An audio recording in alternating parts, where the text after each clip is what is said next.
నాకు ప్రతిపక్ష వస్తానే నేను అసెంబ్లీకి వచ్చి మాట్లాడతాను, నేను సమస్య గురించి మాట్లాడతాను కదా. మీకు ఆల్రెడీ ఇచ్చారు, ప్రజలు ఇచ్చారు మీకు అసెంబ్లీ మాట్లాడు 11 మందిని పోయి మాట్లాడండి.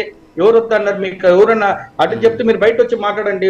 ఉంది కదా ఇప్పుడు మీడియా ఉంది, ఎటువంటి విషయాన్నైనా ప్రజలకు నిమిషంలో సెకండ్లో సోషల్ మీడియా చేరిపోతుంది. మీరు ప్రజల గురించి పక్షాన్ని మాట్లాడినప్పుడు మీకెందుకండి ప్రతిపక్ష హోదా? మేము ఇచ్చేది ఏంటి? ప్రజలే ఇచ్చినప్పుడు మీరు ఎందుకు దాన్ని ఉపయోగించుకోరు?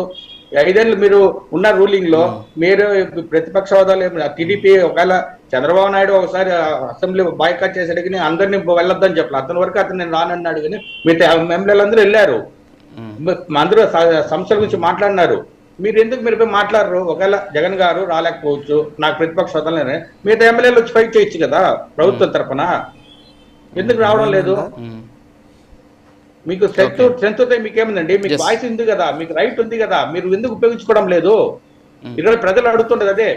ఈ 11 కాన్స్టిట్యూషన్ లో ప్రజలు అడుగుతుండదు అదే, ఎందుకు మీరు పోయి అడగడం లేదని. వాళ్ళు ప్రజలకు సమానం చెప్పలేకపోతున్నారు. అది గమనించాలి మీరు. ఇప్పుడు సురేష్ గారు కూడా చెప్పేది ఏమంటే, మీకు సరైన అవకాశం ఇది. మీ 11 మంది ప్రజల్లో మీ గవర్నమెంట్ పోయినసారి ఏం చేశారు అనేది నేను మాట్లాడదలుచుకోలేదు, ఎందుకంటే పోయినసారి ఏం చేశారు ప్రజలు తీర్పు ఇచ్చేస్తారు, అదే దానికి నిదర్శనం.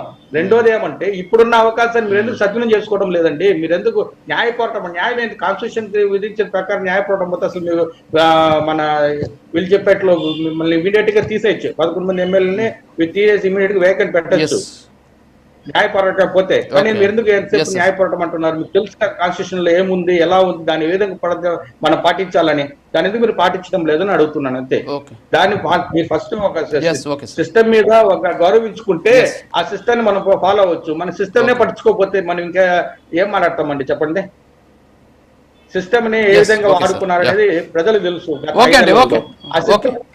మాట్లాడుతున్నాం, చాలా రోజులుగా మాట్లాడుతున్నాం అదే విషయాన్ని. వస్తాం, మళ్ళీ వస్తాం దగ్గరికి. పసుపులేటి సురేష్ గారు, మీకు ఒక జియో ఎంఎస్ నెంబర్ 177, ఒకసారి ఆ జియో చూపించండి పీసీఆర్. ఇది వచ్చేసి జియో ఎంఎస్ నెంబర్ 177 13/4/2011 కాంగ్రెస్ ప్రభుత్వం అధికారంలో ఉన్నటువంటి సందర్భంలో ఇచ్చినటువంటి ఒక